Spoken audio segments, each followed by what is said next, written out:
Folks, this is Book Talk with Corbin. I'm your host, and we have a fine guest with us, Dr. Steve Turley.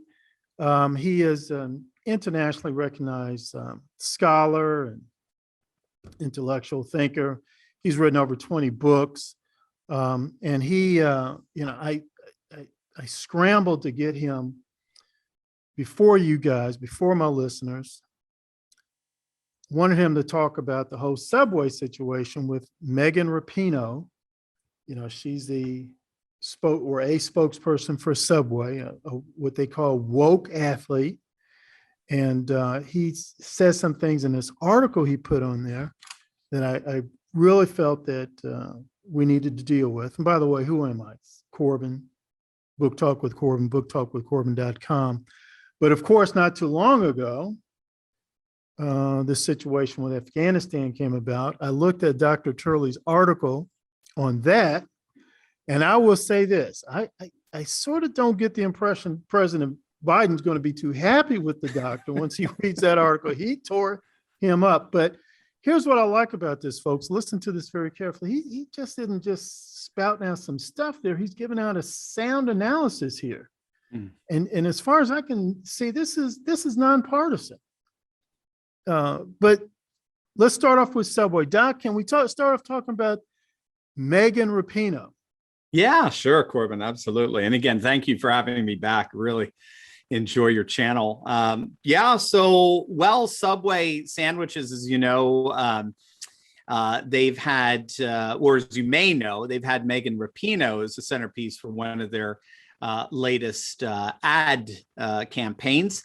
And they've had a number of people, Tom Brady's on there and so on. So it's not just her, but she has been one of the more prominent people to be featured in this Subway ad series. And the way Subway is structured, as I understand it, is that owners of the franchises actually own the store outright, and then they pay a percentage to the headquarters to support sort of a unified, coherent marketing campaign.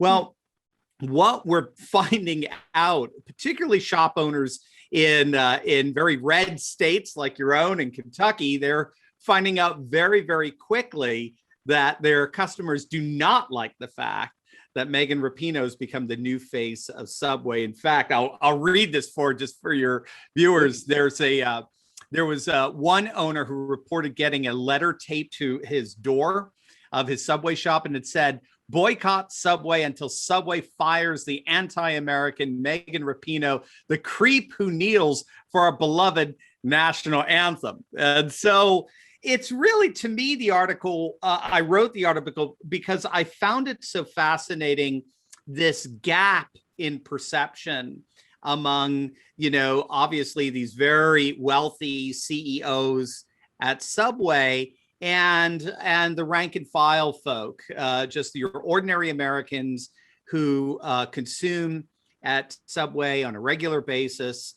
They're loyal customers and small business owner shopkeepers. They don't have anything even remotely in common with this, multi-million-dollar soccer star who likes to use her platform as a basis for going all social justice warrior and cultural Marxism, like we last talked together, which you know so well. They don't want anything to do with her, and they don't understand why a shop that they enjoy so much and that they support would peg her as the new spokesperson for it. So it really highlighted this people versus political class dichotomy that's been growing over the last decade. That's indicative of this growing populism that's going on throughout the world. And then I looked at the economic elements of this populism, which I thought was very interesting as well. And in this article here, Patriots boycott Subway over woke Megan Rapinoe ads. And in here, you bring up a concept. I've sort of seen it, I've heard it, but you're the first person I've come across who actually gave it a name in consumer politics. Is that right? That's exactly right. Yeah, consumer politics. Yeah, it's something scholars have written about over the last, 20 years, 30 years or so. But Uh-huh. it's really gotten hot of late, especially with cancel culture, because cancel culture is a particular kind of, leftist, globalist sort of outworking of consumer politics. But basically what's happening, and it's been going on now for a while, it just happened to be really hot right now.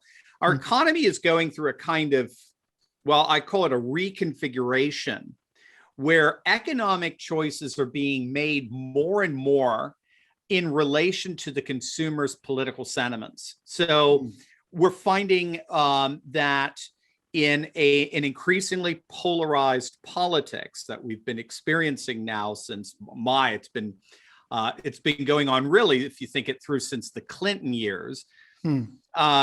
In that very polarized context, people want to know if they're supporting businesses that support their values or are antithetical to their values. And what people are doing is they are intentionally more and more buying from companies that support their values, like Chick-fil-A, for example, Mhm. and they are refusing to purchase from companies that they believe are antithetical and very hostile to their values. So that creates two terms. The refusal to buy, we all know, is boycotts. We're all familiar with that. But it's interesting, the intentional buying from a place that we feel where its owners support our values, that's known as boycotts. And we saw that I used the example of the Goya food products, and they're a pro-Trump CEO on the one hand for the boycott, and then also Goodyear tires, when we found out you weren't allowed to wear any kind of MAGA-related apparel as part of their standards or their dress code but you could wear whatever you wanted when it came to LGBT stuff or BLM or any kind of left-wing sort of apparel. And which the moment Trump found that out, he said boycott Goodyear, and boy, did they get boycott. They got hit hard for a couple of weeks, and then they reversed their policy. When the leftists tried to do the same thing to Goya after the CEO expressed his support of Trump in the Rose Garden in the White House, Trump turned around and initiated a boycott, where he said, go out and buy Goya food products, absolutely, and support this wonderful CEO, which people did. And it was really quite beautiful, because then they filled up food pantries with, lots and lots of food products. So everybody got blessed as a result of that. Right. The Goya did, the people buying it didn't, and then people who are underprivileged, they were able to benefit as well. So this is a very politicized economy right now, and consumer politics is playing a huge part in that politicization. I guess maybe I'm a little isolated. I knew more about companies who would push a good cause. That's what I always was aware of, and that's what I sort of got into. I'll never forget, I was once shopping with my daughter, and she said, Daddy, I want to buy these shoes. I said, well, okay, what's the big deal? Why are you so excited about these shoes? Oh, when you buy a pair, then the kid in Africa gets a pair of shoes. Oh, wow. Yeah. That kind of stuff. Yeah, she was really into that. And I was sort of surprised at how she was really into that. Now, she didn't know too much about my background. I've actually done work in African nations, and I didn't want to go into detail and telling her, actually what that guy's doing, he's not helping local African entrepreneurs, because how can you compete with free? Very good point. But anyway, it was are companies still sort of into that? I thought they were I felt that that would be sort of safer for them than, hey, I'm going to put up Colin Kaepernick, some idiot who gives money to cop killers. Why aren't they sort of moving more into that, just embracing that? Hey, let's support a good cause, right, or whatever, Right. Well, that's what I mean. I think at least in part, it shows a discrepancy in values. So I think there's a values that, the Brazilian philosopher Olavo de Carvalho has done some writing on this. Olavo has pointed out, particularly in the United States, but he sees something comparable in Brazil, where the people, so we're just talking, your ordinary American or your ordinary Brazilian, have a very different value system than globalist elites, our cosmopolitan elites. It's really interesting when you looked at the last New York Democrat primary, and the name of the mayoral candidate escapes me, but he was a pro-police Democrat, and he barely won. They thought he won in a landslide, and then there was some kind of election shenanigans going on that required recounts. It was a little nervous, but he did win. He apparently ran away with it in all 4 boroughs of New York City, except for Manhattan. The richest borough went with the far, far left candidates. Wow. So this kind of bourgeois, aristocratic, almost Marie Antoinette-like aloofness from our values, the values that the people share, Right. that we all share together, generally our Christian values, faith, family, and freedom. They're so alienated from it. So they see Colin Kaepernick as a new civil rights hero. They see same thing with Megan Rapinoe. She's part of the new generation of continuing MLK's legacy. They don't realize that that was a very biblically rooted movement versus a radically Marxist movement that have actually very little to do with each other, and yet in their aloof value system that's so amputated from that which marks the people, they put it forward, and they're shocked to see that anybody would have any issues with it. It would be akin to somebody having issues with the I Have a Dream speech. It's like, well, what issues could you possibly have with this? That's the way they're applying that very same disbelief is applied to someone like a Rapinoe or a Kaepernick, when in point of fact, there is much to critique in their perspectives. Yes. Yeah. Folks, this is Book Talk with Corbin. I'm your host. Check out my other interviews at booktalkwithcorbin.com. We're speaking with Dr. Turley, author of over 20 books. Hey, you can buy his books at his website, turleytalks.com, and you also have something of a TV program too. Is that correct, Doc? Yeah. Just on YouTube, if you just punch in Dr. Steve Turley, we got a big YouTube channel as well. 2 videos a day, 5 days a week. Wow. You're one protective brother, man. I'm doing business to what? And I don't have a family. You got a family. I just find scripts to steal, and then I just put them as my own. That's all. Brother, we only got a few minutes left. Oh my goodness, folks. I don't know, man. This guy, Dr. Turley, he just tore up President Biden on Afghanistan.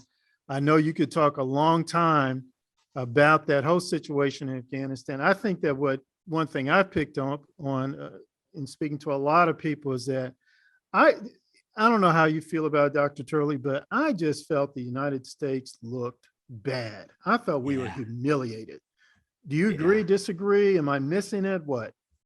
No, Corbin, I think you just hit the target bullseye. And when all said and done, we looked bad, and the international order up until that point, where I think in many ways it ended on August 15th, when the Taliban entered into Kabul, it looked bad as well. I think you're absolutely right. Look, I mean, after President Trump signed the peace deal with the Taliban from their political office in Doha, in the capital city of Qatar, there were 47 attacks by the Taliban against Afghan forces over the next few weeks. Trump responded with massive airstrikes from Bagram Air Base, and the attacks stopped. Okay, that was Trump's plan.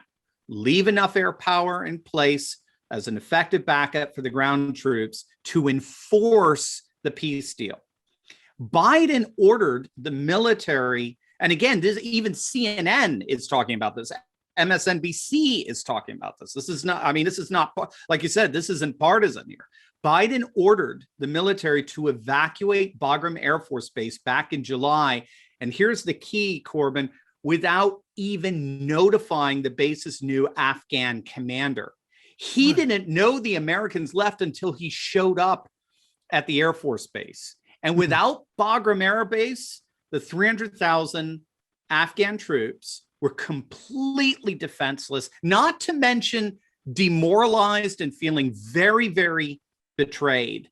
And so this was about as botched of a withdrawal that you could possibly have gotten. And it was botched when even Kamala is nowhere to be. This is one of the most opportunistic politicians in our lifetime. And she is nowhere. I think this is a new meter for us, a new metric, where just, when there's a really hot, awesome political trend, because Kamala will be right in the center of it. But you'll also know what is political poison when Kamala has nothing to do with it. She had nothing to do with any public appearance with Biden. She wanted not over this past week. And even when she's been in Taiwan now, when with the president there, prime minister, I forget which they have there, Lee is his last name. And she just completely avoided the question. She was very evasive. And even he had to admit, yes, this was not something the international community wanted to see. So, Corbin, when all's said and done, if you think it through, for 20 years, Afghanistan was a hedge against Russian influence in the Middle East, Iranian influence in the Middle East, Chinese influence in the Middle East, Pakistani influence in the Middle East. That hedge is gone. It's absolutely gone. Now, Pakistan, Hindu nationalist India, Orthodox Russia, Confucian revivalist China, and Shiite Iran can basically remake the map now in their own image, and that's what's going to happen. So this, I don't think we've even come close to coming to terms with the ramifications of what happened on August 15th. I know it'd probably be hard for you to comment on this, but what was the Biden administration's justification for doing that? What was it? I came across, it's actually my wife who came across the podcast. I think it was from the guys that are at National Review or Ricochet or one of those, who just came out and said, the only thing I can conclude is that just Biden doesn't care.